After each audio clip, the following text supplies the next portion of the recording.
একটি ঠান্ডা অন্ধকার রাত। আপনি তাকিয়ে আছেন আকাশের দিকে। হঠাৎ করে আকাশে ভেসে ওঠে সবুজ, বেগুনি আর লাল আলো। মনে হচ্ছে কেউ আকাশে রং ঢেলে দিয়েছে। কিন্তু এই আলো আসে কোথা থেকে? আর এর পেছনে কি কোনো অজানা শক্তির হাত আছে? এগুলোকে বলা হয় অরোরা বোরিয়ালিস।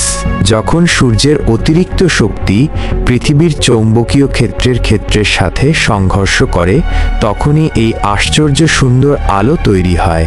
তবে সবাই কি তাই বিশ্বাস করে? উত্তরের ভাইকিংরা ভাবত এটা হলো মৃত যোদ্ধাদের আত্মার ঝলক। ইনুইট উপজাতিরা বলতো আত্মারা আকাশে নাচছে।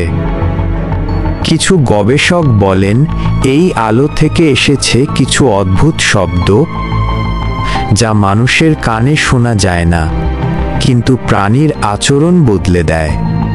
তাহলে এই আলো শুধুই সৌরঝড়ের খেলা, নাকি প্রকৃতি আমাদের কিছু বলতে চাইছে? আপনি কি মনে করেন? কমেন্টে জানান আপনার মতামত। আর এমন আরও রহস্যময় গল্প পেতে চ্যানেল সাবস্ক্রাইব করতে ভুলবেন না।